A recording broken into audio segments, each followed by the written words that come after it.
Welcome. I am Todd Raffel with ERE Media. ERE.net is our domain name. If you don't know of us and you're watching this embedded somewhere, as has been the case in the past, we're also at tlnt.com, sourcecon.com, four dice letter, Fordyce, letter.com, and other .coms, ERE.net, ERE Media. And I'm here with Bittan. I met her last week in Silicon Valley. Met her at Menlo Ventures. I was on a panel up there, and she asked an interesting question, made some comments. We talked afterwards. She's the CEO of a company called Owner Listens. It's an interesting app where you can, as a consumer, go in and provide feedback to a company like a store after you visit it, rather than just ranting on Yelp or something. You go to this Owner Listens and you survey and you sound off, and the store finds out about your experience rather than just finding out through the online grapevine. So she's CEO of this company, and she has interesting thoughts in interviewing where she encourages a little bit of a conflict, a little bit of confrontation, I guess. Is that right? Tell us about that. Sure. So, thanks for having me, Todd. Yeah. My philosophy on working together means that we have to know how to disagree, and we have to know how to disagree well without taking it personally, but also in a productive manner where we can voice our different opinions, argue, and at some point come to some productive decision. So that is definitely part of our hiring process because I try to encourage it as part of the work process. And what we do is, after a candidate comes in, this would typically not be the first interview, but it might be the second or the third. We will do a problem kind of together on the board. We'll tackle some issue, and it literally is an issue we're facing that same day or that same week, and we say, all right, here's the problem we have to solve. What do you think? And then whatever the candidate says, we try to come up with the exact opposite opinion and kind of see how they react. Are they scared? Are they taken aback? And clearly an interview process is you're a little bit, you're more guarded and you might be a little afraid. But you can tell if someone says, "Well, I'm gonna tell you why I think what I think," as much as I respect what you are saying. And so that's kind of, we walk through that process, and based on the candidates, not their actual content of their response, but more of how they handle themselves as we escalate the conflict level. That's kind of how we evaluate candidates. Conflict between the interviewer and the interview, not between the two panel interviewees. Yeah, I mean, it could be, kind of depends where it goes. We'll have it'll often be two members of the team will be in the room. We don't want too many because that is intimidating. And I'll just say, you guys play it out here and see what solution we can come to together. Right? And the goal is not to see the candidate not phased, and that together they come up with some solution. You don't expect them to know everything about our business at that stage, so their answer does not have to be correct at all. Presumably, this is so that when they work there, they'll challenge the CEO, they'll challenge whoever and say, no, we really shouldn't do it this way. Yeah, exactly. And we want different opinions. We want people to be able to give honest feedback because we are a feedback company. So this is kind of, eat your own dog food. And other than the business goal, which we just talked about, I guess, that you want people to, once they take the job, be people who would confront, challenge, state their opinion, even if they're scared that it's different than the company's. Why else? What about you makes you sort of, are you used to conflict, or where does it come from? Well, half of our team is kind of born and raised in the U.S., and then the other half of the team is Israeli and is based in various cities in Israel. They're actually all working remotely. Okay. And culturally, Israelis come from a place where you're very direct and you will say exactly what you think.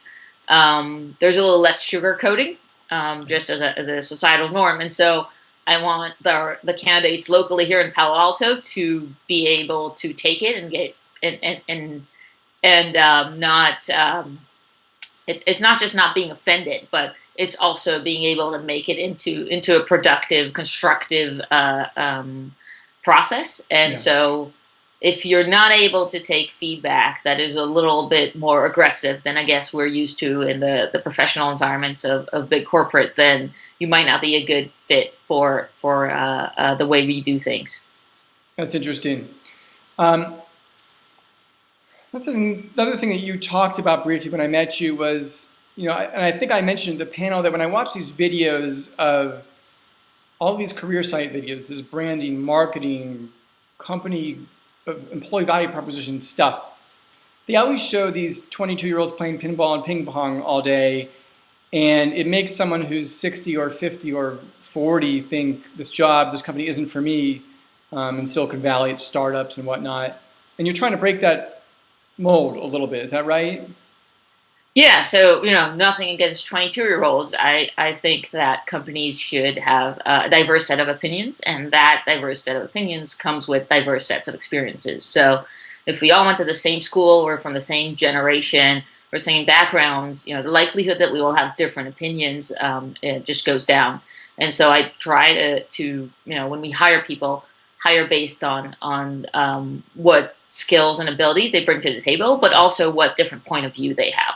So, for example, like I said, we have two cultures in the company, nationality-wise, but we also have people in different points in their lives. So we have single people in their 20s, married people in their 30s, like me, and then we have, one of our contributors is in his late 60s.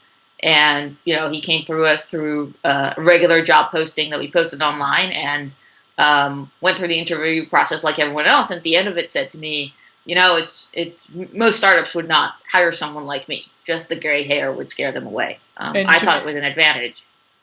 this is, to be clear, an IT person. This isn't just anyone. This is a technology person who's in their 60s. Oh yeah, this is an engineer who worked on our iOS app. So he's a guy who's been there since computers were in huge rooms and used cards to run them. But he's exactly the kind of engineer you want on board. So capabilities wise, he's amazing. He's one of the best engineers I've ever worked with. And that experience that he's had since the first days of computing has actually been really valuable to us as we think about our architecture. To put you on the spot, why do you think, hey, you said you like confrontation, so why do you think Silicon Valley companies seem to be so into youth? Is it they perceive that those people will work long hours because they're younger or something and they're hungrier? They perceive that if you're older, you're less into the latest technology, you cost more or something for some reason if you're older? What's going on with that? So I think the a notion that Silicon Valley companies only hire young people is not exactly correct. I think what really happens is that people hire folks that are like themselves. So if you're a founder in your 20s in the Silicon Valley, it's just a lot more likely to happen, right? Yeah. That you're 22 and you just finished college, or you're a college dropout and you started a company, you're more likely to hire people that are exactly like you. And be it education level, gender, age, all status, and like kind of where you are in life. I think if you looked at people who have just left Google and started companies and are maybe in their 30s, you'll find around them people in their 30s with kind of young families that they're starting the companies with. I think the problem with ageism is people will hire younger than themselves, but they won't hire older than themselves, and that's more of a self-confidence issue, I think, than anything else.